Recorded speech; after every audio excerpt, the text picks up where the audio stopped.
a part of Forbes conference last year when it was themed on sustainability. Thrift for Good has become UAE's leading charity thrift shop. My life is best lived by trying to protect other children in a similar vulnerable situation from being sold. You have to be passionate to go ahead and dedicate your life for this cause. Think about shopping sustainable fashion. I promise visit our stores once and we will probably change your mind. Wearing new things, new fashion, new clothes is day-to-day life. How have you broken that barrier?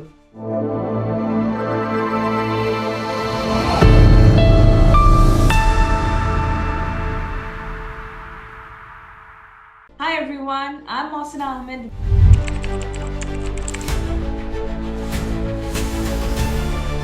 Welcome to Boss Talks, where transformative conversations meet actionable insights. In each episode of Boss Talks, we have conversations on the intersection of modern leadership, exploring how spirituality shapes decision-making, how sustainability drives innovation, how technology transforms business, and how emotional intelligence powers lasting success. This is where wisdom meets purpose. Today, we have a thoughtful social entrepreneur who's making a meaningful difference in Middle East. Jennifer Sault is the founder and managing director of Thrift for Good, the UAE's leading charity thrift shop, but that only begins to tell the story of her inspiring journey. With over 8 years dedicated to children's rights across 5 continents, Jennifer has successfully connected the worlds of sustainable business and humanitarian impact. As the founder of Thrift for Good Dubai, she's developed an effective model that turns pre-loved items into life-changing opportunities for children in need. Her organization has become a cornerstone of charitable giving in the UAE, fostering a community around sustainable fashion and conscious consumption. Jennifer's experience spans from grassroots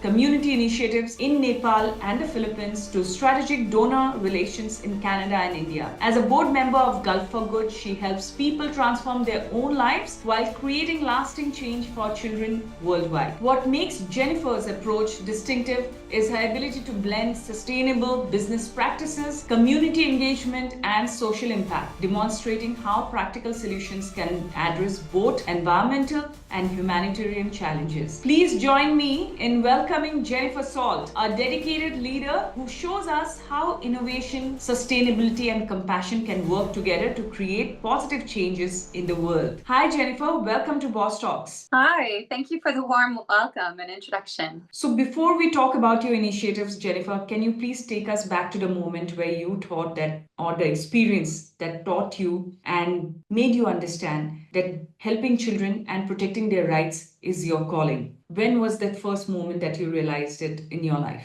I was fortunate to start fundraising, being inspired by friends and family when I was quite young. When I was 13, me and friends founded our first organization to build daycares in the Philippines. And after high school, before university, I desperately wanted to volunteer abroad. So I found myself in Nepal for 5 months in a children's home with 50 of the most beautiful souls you can ever imagine. I fell in love with those kids, really. I've quickly learned that the person who was running the home was running it like a business. So he was taking kids from parents, taking money to give them a school education in Kathmandu. There was no school, there was no healthy food, and it was devastating. But more still, I went back a couple of years later to visit the kids and I couldn't find them. I spoke to the host family and essentially they believed that they were sold into child labor. I couldn't do anything to find those kids, being very young myself. It stayed with me. And ever since that moment, I feel like my life is best lived by trying to protect other children in a similar vulnerable situation from being sold. Currently, 160 million children on our planet are working instead of being in school. There's nothing more important than we can do today to make sure that kids are in school, have a brighter future, and future generations have the strength and resources to be prosperous. So powerful, and so passionate. You have to be passionate to go ahead and create and dedicate your life for this cause, because this takes energy, this takes compassion, it takes a lot of patience, and it is selfless. I'm sure that, you are handling so many different genres of children, like from different cultures, and there's a lot of vulnerabilities that you go ahead and deal with. How taxing it is on you? I feel exceptionally overwhelmed to be doing something that I love so much and gives my life meaning. It's not just a job, but I wake up with purpose every day, and I consider myself very lucky. I think any business leader or anybody that's working with vulnerable children or vulnerable sectors, the feelings of burnout, whether you're capable of love doing this work and all of those, but those lows and the ability to push through that are equally matched with those highs of seeing projects come through to fruition or having new partners join and being able to support your cause. So I just feel very lucky. I'm ready to stick on through those lows to keep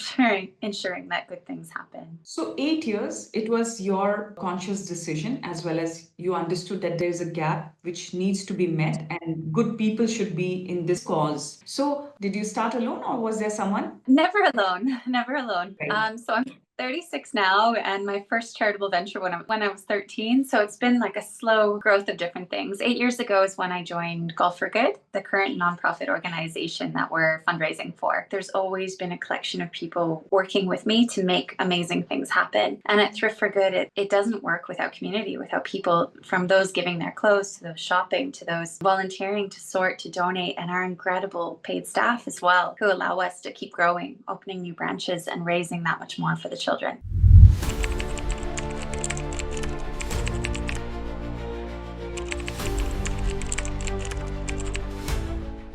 Thrift for Good has become UAE's leading charity thrift shop over the past few years. Could you walk us through how you identified this unique intersection between sustainability and helping children fight for their rights, and what inspired you to start this venture in Dubai?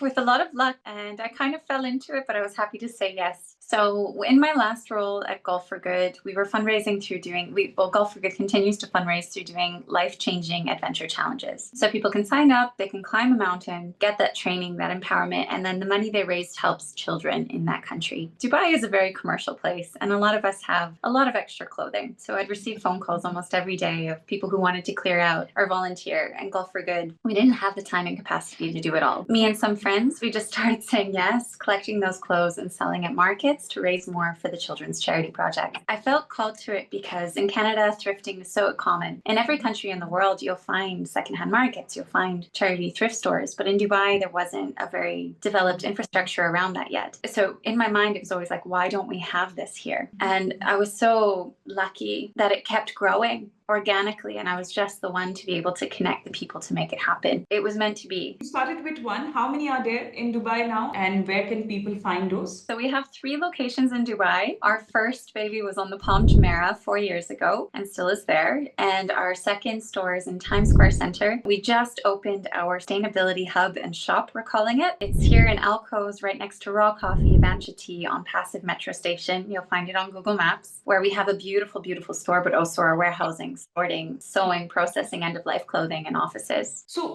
what is the team strength that you have right now? I think passion is what connects us all. Wanting to change the fashion industry in Dubai and help as many children as possible around the world. Wanting to be able to enjoy clothing, but in a more sustainable way that works with the planet. And we have a very, very diverse team. Our people come from everywhere, a very, very wide range of ages, but with very common values around community, growth, sustainability, and raising and helping kids. So yeah. You have been working in India as well as Canada, Nepal. How has been this diverse experience? How do you go ahead and communicate to the children? I know that it's the language of love and security and safety, and children absolutely resonate with that energy. So what are the kind of challenges that you have faced in, working in diverse cultural areas? So whenever I go into a community with kids, it's always with a strong partner, a strong children's charity organization who speaks the language, who knows the issues, who can do a much more sensitive job than I can with those kids. But my favorite part of the job is meeting our beneficiaries, is playing with the kids, spending time. And I think in that sense, a few words of the local language, a few words of English, some crayons and paper, and there's so much that you can communicate without necessarily sharing the same language. And kids of all ages, especially when they don't have parents, they want love. So even if you're holding a little one and playing with them, it makes a very beautiful moment and a difference both ways to me and that child. And kids all over the world are fundamentally the same. It's just a beautiful journey to be able to reach out to more lives and see them grow. What is your vision when it comes to Thrift for Good or children's causes that you are thinking of, say, in the next 5 years? What is that you want to grow or you want to change or you want to Yeah. create in today's society? Absolutely. So there's two sides of our mission. One is sustainable fashion, and we want to turn the fashion industry in the UAE, the GCC, why not, on its head, and be able to give people access to sustainable clothing, accessible sustainable clothing, where they don't have to break the bank by buying something ethical, and also